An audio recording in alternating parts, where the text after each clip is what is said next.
আসসালামু আলাইকুম দর্শক, যে যেখান থেকে আমাদের এই ভিডিওটা দেখছেন, হাবিবুর রহমান মৎস্য প্রকল্পের পক্ষ থেকে সবাইকেই শুভেচ্ছা এবং অভিনন্দন জানাচ্ছি। দর্শক, কথা বলছি আমি মোহাম্মদ মাহমুদ রাজীব। আর আমাদের মাছ চাষের যে প্রকল্প, এটার স্থান হচ্ছে ফরিদপুর জেলার ভাঙ্গা থানায়। দর্শক, ভিডিওতে আপনারা যে মাছগুলা দেখতে পাচ্ছেন, এইগুলা হচ্ছে দেশি সরপুঁটি মাছ, রায়েক মাছ এবং এটার সাথে আছে গুলশা ট্যাংরা মাছ। এবং আমাদের এই যেই পুকুরে আমরা এখন কিছু খাবার দিয়ে আপনাদেরকে মাছ দেখাচ্ছি, এটা আমাদের 2.5 একর একটি পুকুর। এবং এই পুকুরটার আগে গভীরতা ছিল 10-12 ফিটের মতো, কিন্তু বর্তমানে আমাদের এইখানে প্রায় 4-5 দিন যাবৎ একটানা বৃষ্টি হচ্ছে থেমে থেমে। তো বৃষ্টিতে আমার এই পুকুরে না শুধু, প্রত্যেকটা পুকুরেই 3 ফিট 4 ফিট করে পানি বেড়ে গিয়েছে। তো এখন বর্তমানে 15-16 ফিটের মতো পানি হয়ে গেছে। তো এটাতে সমস্যা নাই। আমরা আসলে আমাদের চাষ ব্যবস্থাপনায় যত পুকুর আছে, পানি বেশি হলে এটাকে আমরা একটা আশীর্বাদ মনে করি, কারণ কার্প মিশ্র চাষে সাধারণত পানি বেশি হলেই ভালো হয়। আমাদের এই পুকুরটাতে কার্প মিশ্র চাষ আছে। দর্শক, কার্প মিশ্র চাষ বলতে আমরা কার্প জাতীয় মাছ, অর্থাৎ রুই, কাতলা, কালীবাউস, অল্প পরিমাণে মৃগেল, এই টাইপের মাছের সাথে আমরা দেশি সরপুঁটি, টাইটকেনি বা রায়েক মাছ, গুলশা ট্যাংরা মাছ, কখনো কখনো পাবদা মাছ, কখনো কখনো শিং মাগুর মাছ, কখনো কখনো দেশি ট্যাংরা মাছ, এই মাছগুলো সাধারণত আমরা চাষ করি। আমাদের এই পুকুরটাতে আমরা আমাদের নদীর রুই কাতলা মাছের সাথে আমরা মিশ্র বা সাথী মাছ হিসেবে দেশি সরপুঁটি, রায়েক এবং গুলশা ট্যাংরা মাছ ছেড়েছি বললাম। তো দর্শক, আজকে খুবই গুরুত্বপূর্ণ একটা বিষয় আলোচনা করার জন্য আমরা ভিডিওতে আসছি। আপনারা দেখতে পাচ্ছেন যে আমাদের সরপুঁটি মাছ, রায়েক মাছ আর হচ্ছে গুলশা ট্যাংরা মাছ কি সুন্দরভাবে খাবার খাচ্ছে। এই পুকুরটাতে রুই কাতলা মাছ আছে, কালীবাউস মাছ আছে মিশ্র চাষে, কিন্তু আসলে মেঘলা আবহাওয়া এবং আবহাওয়া খুব খারাপ বিধায় এবং পানি অনেক বেড়ে যাওয়ার কারণে রুই কাতলা মাছ, রুই জাতীয় মাছটা আসতেছে না। অল্প কিছু গোল্ডেন কালারের রুই মাছ আসছে। এই যে গোল্ডেন কালার যেগুলো দেখতে পাচ্ছেন, এগুলো কিন্তু মিরর কাপ মাছ না, হ্যাঁ, এইগুলা হচ্ছে সোনালি কালারের যে রুই, রাশিয়ান বলি আমরা, যে রাশিয়ান গোল্ডেন কালারের রুই, সেইগুলা রুই মাছও আসতেছে 2-1টা দেখা যাচ্ছে। তো দর্শক, আজকে খুবই গুরুত্বপূর্ণ একটা বিষয় আমরা আলোচনা করার জন্য বেসিক্যালি ভিডিওতে আসছি, যে এটা আসলে অত্যন্ত গুরুত্বপূর্ণ একটা বিষয়, যে সাধারণত আমরা যারা নতুনভাবে মাছ চাষ করব, তারা কি কার্প মিশ্র চাষ করব নাকি একক চাষ করব। আমার সারা দেশের মানুষের সাথে আসলে আমার কথা হয়।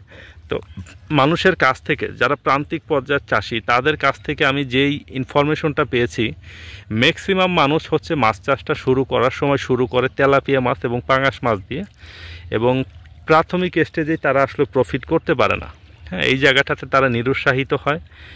এবং কিছু চাষি ভাই প্রাথমিক স্টেজেই শুরু করেন হচ্ছে গুলশা ট্যাংরা, পাবদা, হ্যাঁ, এই দামি মাছগুলা দিয়ে শুরু করেন, এবং তারাও কোনো কারণে খুব বেশি সংখ্যক মানুষ আসলে সফল হন না। তারা প্রাথমিক স্টেজে ভাইরাসজনিত কারণে বা অনভিজ্ঞতার কারণে যেভাবেই হোক লস করে ফেলেন।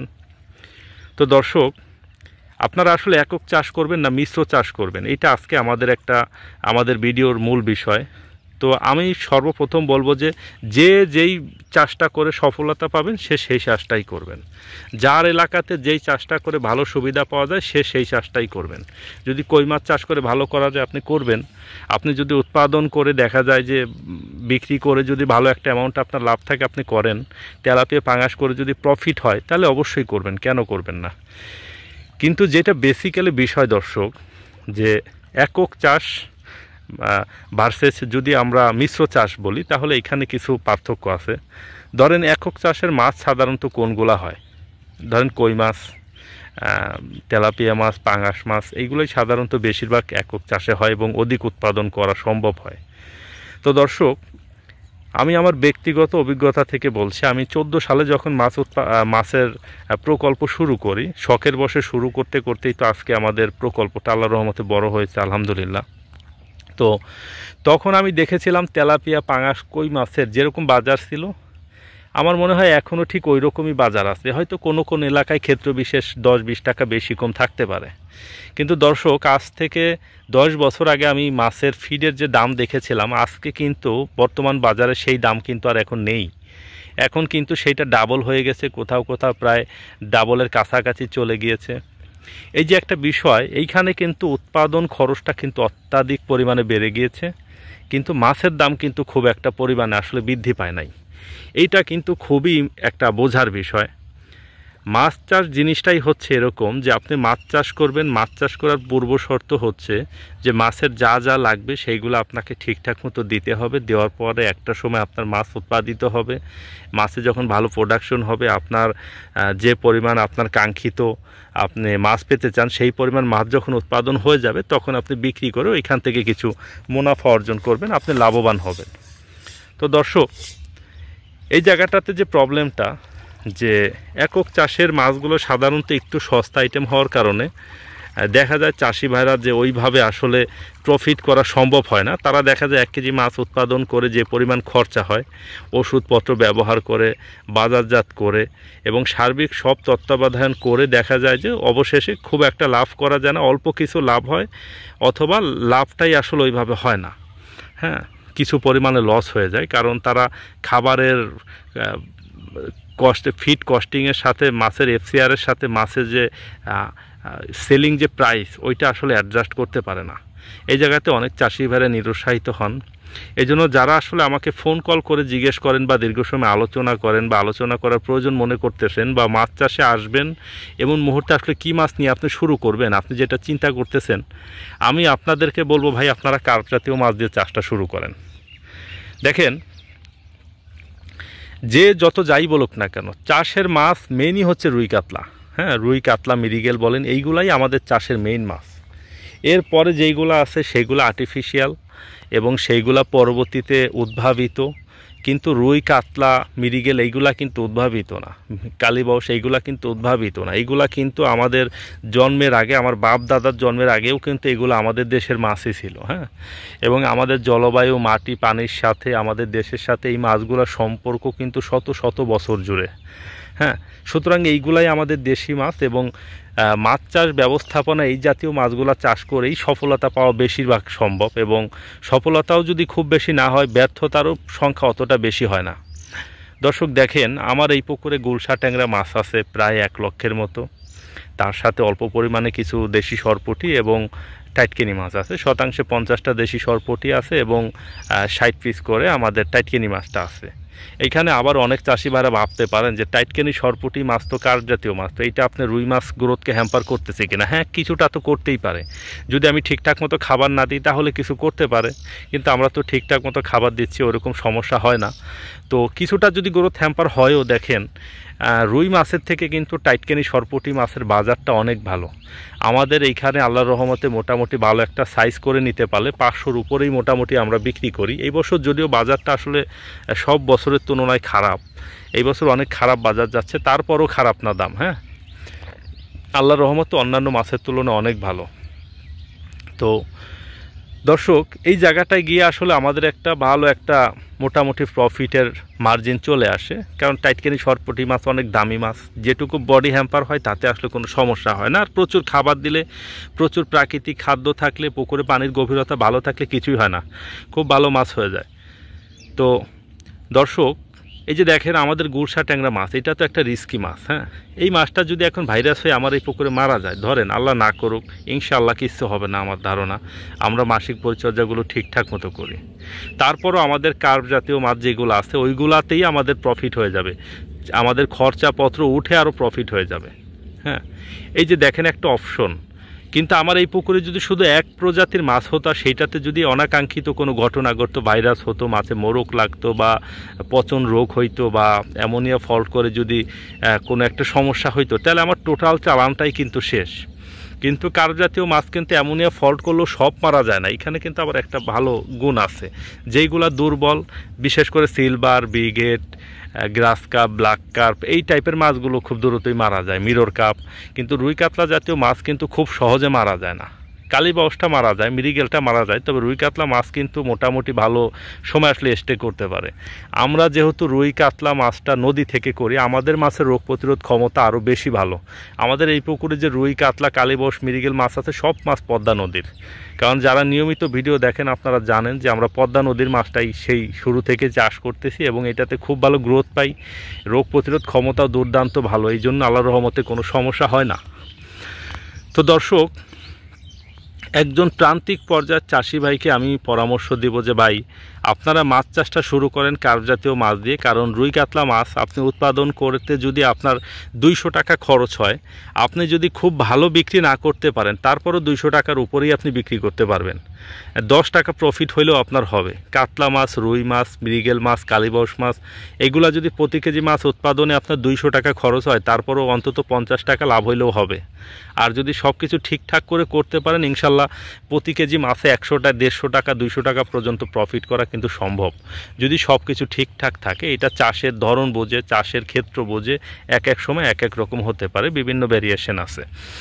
তো দর্শক, অনেক চাষি ভাই, আজকে সকালে আমি এক চাষি ভাইয়ের সাথে কথা বলেছি, উনি তেলাপিয়া পাঙ্গাস নিয়ে চাষ করে প্রায় 3 লক্ষ টাকার মতো লস করেছেন। এখন মাছ চাষটা আর করতে চাচ্ছেন না, উনি স্টুডেন্ট ছিলেন, তো এখন চিন্তা ভাবনা করেছেন উনি বিদেশ চলে যাবেন। তো ভাই দেখেন, নিরুৎসাহিত হওয়ার কিছু নাই, আপনাকে বেসিক্যালি শিখতে হবে, আর এমন একটা জিনিস নিয়ে আপনাকে শিখতে হবে যেটার ভবিষ্যৎ আছে। এখন আপনি যদি একক চাষ নিয়ে শিখেন, ধরেন আপনি তেলাপিয়া চাষটা ধরেন ভালো আয়ত্তে নিয়ে আসলেন, ওইটার ভবিষ্যৎ সামনের দিকে আর খুব একটা ভালো নাই। হ্যাঁ, পাঙ্গাসের ভবিষ্যৎটাও সামনের দিকে খুব একটা ভালো নাই, কারণ দেখেন আপনি যদি কোয়ালিটি নিয়ে কাজ করেন, পাঙ্গাস মাছকে কোনো আজে বাজে খাবার, পোলট্রি মুরগির বিষটা, নাড়ি ভুড়ি, পচনশীল মানে বাজে কোনো খাবার না খাইয়ে যদি আপনার চাষ করার মন মানসিকতা থাকে, শুধু ফিট নির্ভরশীলতা হয়ে কিন্তু চাষ করে লাভ করা খুবই টাফ হয়ে যায়। এবং ছোট একজন দেখেন যারা 100 বিঘা জায়গায় চাষ করে তাদের হিসেবটা আলাদা, কিন্তু যারা প্রান্তিক পর্যায়ের 1 বিঘা 2 বিঘা 1 একর 1.5 একর জায়গায় চাষ করেন, তারা কিন্তু প্রথম দিকে 1 বছর পরে যখন বিক্রি করবেন বা 6 মাস পরে যখন বিক্রি করবেন, বিক্রি করে যে প্রফিট আসবে তাতে আপনি দেখবেন যে আপনার যে কাঙ্ক্ষিত ফলাফল আপনি চেয়েছিলেন সেটা কিন্তু আপনি পাননি। দর্শক, এইখানে আবার একটা বিষয় আছে যে আপনি তাহলে কি আমরা তেলাপিয়া, পাঙ্গাস, কই এইগুলা চাষ করব না? অবশ্যই করব। এইগুলার আবার কিছু বিষয় আছে, আমি সারা দেশের অনেক মানুষের সাথে কথা বলে দেখেছি। দেখেন, কিছু চাষি ভাইয়েরা আছেন খুব অ্যাডভান্টেজ নিয়ে কাজ করেন, তারা খুব অ্যাডভান্স, এটা ভালো, এটা খুব পজিটিভ একটা বিষয়। তারা যে কাজটা করেন যে মাছের ফিটের দাম বেড়েছে তাতে কি হয়েছে, তারা নিজেরাই ফিট উৎপাদন করে। এখন তারা করে কি, যেই ফিটটা তারা 75 বা 70 টাকা দিয়ে কিনে মাছকে, পাঙ্গাস মাছকে খাওয়ায়, সেই ফিটটা তারা 40 টাকার ভিতরে উৎপাদন করে ফেলতেছে। তেলাপিয়াকে যে খাবারটা তারা 75 টাকা দিয়ে খাওয়াচ্ছে, সেই খাবারটা তারা 40-45 টাকার ভিতর উৎপাদন করে ফেলতেছে। এইখানে কিন্তু অবশ্যই তারা লাভবান হবেন, এইটা একটা বিষয়। আমার এক চাচা আছে, উনি এরকম তেলাপিয়া মাছে কয়েক বছর বেশ লস করেছেন, উনি অনেক বড় প্রকল্প, পরবর্তীতে নিজেই একটা ফিড মিল করে নিয়েছেন। এখন কিন্তু আল্লাহর রহমতে কিছুদিন আগে কথা বললাম যে যশোরের হারুনুর রশিদ সাহেব চাচা হয়তো ভিডিও দেখতেছেন, তো এখন কিন্তু আল্লাহর রহমতে উনি ভালো প্রফিট করতেছেন। ওনার সাথে কিছুদিন আগে আমার কথা হলো যে এখন ফিডের কোয়ালিটি হচ্ছে এবং ভালো করতেছেন। তবে সেই ক্ষেত্রে প্রান্তিক পর্যায়ের যারা চাষি 1 বিঘা 2 বিঘা জায়গায় চাষ করেন, তাদের পক্ষে তো আর একটা ফিড মিল করা সম্ভব না। অথবা তারা যদি কম দামে 2 লাখ 2.5 লাখ টাকা দিয়ে মেশিন কিনে যদি চিন্তা করে থাকেন যে আপনারা ফিডটাতে নিজেরা তৈরি করে খাওয়াবেন, ভাই ওই মেশিনে কিন্তু আপনার ফিডের কোয়ালিটি আসবে না। হ্যাঁ, আপনার খাবারটা কিন্তু বার্ন হয়ে যাবে। আপনি আজকে তৈরি করছেন, আপনি দেখতেছেন আজকে 22% বা 25% প্রোটিন আছে, ওই খাবারটা 7 দিন পরেই দেখবেন যে প্রোটিনের পার্সেন্টেজ অনেক কমে গেছে। হ্যাঁ, এবং একটা বড় ফ্যাক্টরিতে যেভাবে কোয়ালিটিটা মেনটেন করে, যা যা ব্যবহার করে, ওইগুলো আপনি চাইলেও করতে পারবেন না, ওইটা করা সম্ভব হয় না আসলে। হ্যাঁ, তো এইটা একটা বিষয়। তো অবশ্যই আপনারা তেলাপিয়া, পাঙ্গাস, একক চাষের যে সস্তা আইটেমের মাছগুলা, কই মাছ, এগুলো অবশ্যই আপনারা এগুলো নিয়ে কাজ করবেন। শিং মাছটাও একক চাষে খুব ভালো উৎপাদন করা যায়, আমরা একটা সময় করেছি। তবে এটা 50-50 রিস্ক, 50% রিস্ক থাকে এবং বাকি 50% প্রফিট করার সম্ভাবনা থাকে। তো একজন প্রান্তিক পর্যায়ের চাষি প্রথমে যদি শিং মাগুর মাছ নিয়ে কাজ শুরু করে, ভাইরাস হয়ে গেলে একদম তার টোটালটাই লস হয়ে যাবে। তো এইটা না করাই ভালো। কার্প মিশ্র চাষ করলে যে জিনিসটা হয়, ধরেন আপনারা রুই কাতলা মাছ ছাড়লেন, তার সাথে কিছু গুলশা মাছ ছেড়েছেন। গুলশা মাছটা ইনকেস ধরেন কোনো কারণে যদি নষ্টও হয়ে যায়, কার্প জাতীয় মাছে দেখবেন আপনার চালান উঠেও প্রফিট হয়ে গেছে ইনশাল্লাহ। এইখানে আবার কিছু বিষয় আছে, যদি মাছের জাতটা ভালো হয় এবং খাবার ব্যবস্থাপনা ভালো থাকে, মাসিক পরিচর্যা ঠিকঠাক থাকে। দর্শক, অনেক চাষি ভাই বলেন যে ভাই গুলশা ট্যাংরা মাছ ছাড়তে অনেক ভয় লাগে। আমি তাদেরকে বলবো যে আপনাদের অদক্ষতার কারণেই আসলে আপনারা ভয়টা পান। প্রতি মাসে সব কিছু ঠিকঠাক মতো করেন না কেন? নুন চুন ঠিকঠাক মতো করেন, অ্যামোনিয়ার ডস করেন, জীবাণুনাশক করেন, উকুননাশক করেন, যখন যেটা লাগবে সেটা করেন, প্রোবায়োটিক করেন, হররা টানেন, হ্যাঁ, রাসায়নিক সারটার পরিমাণ কমাই দেন, এটা থেকে বের হয়ে আসেন, কোয়ালিটি নিয়ে কাজ করেন, দেখবেন যে গুলশা মাছ আর কিছুই হবে না। গুলশা মাছ অনেক ভালো একটা লাভের মাছ এবং লক্ষ্মী একটা মাছ। এইটা পুকুরে কিছু থাকলে যদি আসলে এরকম একটা পুকুরে 50,000 গুলশা মাছ যদি ফালাই রাখেন, এটাতে 50,000 গুলশা মাছ ফেলে রাখলে দেখা যাবে বছর শেষে যখন মাছ বিক্রি করবেন যে ওইটাতেই দেখবেন যে আপনার পোনার টাকা, ফিডের টাকা ম্যাক্সিমামই প্রায় চলে, পুকুর ভাড়ার টাকা, পোনার টাকা, এগুলো সব চলে আসছে। কার্প জাতীয় মাছে তো আপনার লাভ হবেই, এটা আপনার একটা এক্সট্রা ফসল হয়ে যায়, এটা করা যায়। তো দর্শক এবং সম্মানিত চাষি ভাইরা, তো একক চাষ আর মিশ্র চাষের পার্থক্য যেগুলো আমার চোখে ধরা পড়েছে, আরও অনেক বিষয় আছে, একটা ভিডিওতে দেখেন এত কিছু আলোচনা করা সম্ভব না। এখানে একক চাষের বিষয়টা হচ্ছে ইনভেস্ট বেশি, আপনার লাভ কম, রিস্ক বেশি। এইটা এক কথায় যদি বলি যে অনেক বেশি ইনভেস্ট করা লাগে, অনেক বেশি আসলে রিস্ক নেওয়া লাগে, অনেক বেশি আসলে লাভের পরিমাণ কম হয়, অনেক কম লাভ হয়। এবং মিশ্র চাষের যেটা বিষয় যে রিস্ক অনেক কম, লাভের পরিমাণ অনেক বেশি, তুলনামূলক একক চাষের থেকে মিশ্র চাষে খরচটাও কিন্তু অনেকটা কম। হ্যাঁ, তবে মিশ্র চাষের সময়টা হয়তো একটু বেশি লাগে, তবে লাভের পরিমাণটা কিন্তু আবার একক চাষের থেকে অনেক বেশি হয়। এটা একটা পজিটিভ বিষয়। তো এই বিষয়গুলো মাথায় রেখে আপনারা যদি মাছটাকে চাষ করেন, আশা করছি আর কখনোই স্লিপ খাবেন না। আগে একটা কাজ করার আগে কখনোই চিন্তা করবেন না যে আমার পাশে একজন তেলাপিয়া মাছ চাষ করেছে আমিও করব। এটা this is a wrong concept. আপনাকে চিন্তা করতে হবে যে এখন আমি মাছ চাষ করছি, আজকে 2024 সাল, 2030 সালে আমি আমার নিজেকে কোন জায়গাটাতে দেখতে চাই, মাছ নিয়ে আমি কত দূর যাইতে চাই। হ্যাঁ, এটা একটা বিষয়। আর নতুন চাষি যারা, তাদেরকে আমি বলবো ভাই হতাশ হবেন না, চেষ্টা করেন, লেগে থাকেন, ইনশাল্লাহ হয়েই যাবে। দেখেন যারাই, সবাই তো আর অভিজ্ঞতা নিয়ে চাষ শুরু করে না, করতে করতে কিন্তু একটা সময় অভিজ্ঞতা হয়েই যায়। হ্যাঁ, আমরা যখন প্রথম শুরু করেছিলাম, শুনলে আসলে অবাক হবেন যে আমরা মোটামুটি কমই বুঝতাম। শিং মাগুর মাছকে আমরা খুদ ফোটায় সমানে খাওয়ানো শুরু করলাম।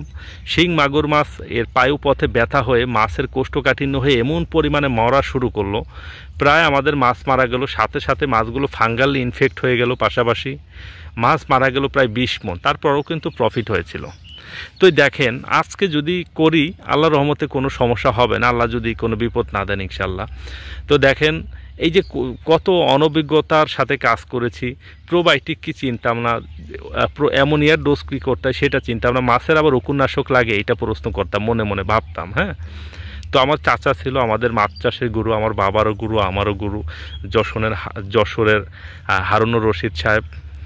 উনি আমাদেরকে সেই 14 সাল থেকে গাইডলাইন করে আসতেছেন এবং ওনার গাইডলাইনই বেসিক্যালি আমাদের চাষ ব্যবস্থাপনাটা সফল হয়েছে। আমরা সারা জীবন ওনার জন্য দোয়া করবো এবং কৃতজ্ঞ ওনার কাছে, আমরা পারিবারিকভাবে সারা জীবনই আসলে কৃতজ্ঞ থাকব।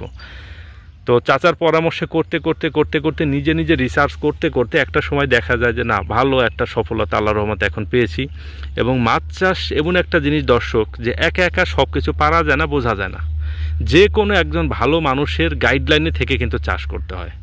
এমন একজন মানুষ লাগে যে ধরেন মোটামুটি সফল, পুরো সফল না হলেও মোটামুটি সফল না হলেও মাছ চাষ সম্পর্কে খুব একটা বোঝে, যার প্র্যাকটিক্যালি অভিজ্ঞতা আছে। এবং সেই মানুষের সাথে আপনি যখন যে বিষয় সমস্যায় পড়বেন, তিনি আপনাকে হেল্প করবেন, তিনি আপনাকে বুঝিয়ে বলবেন। এইরকম একজন মানুষ কিন্তু আপনার লাগবে।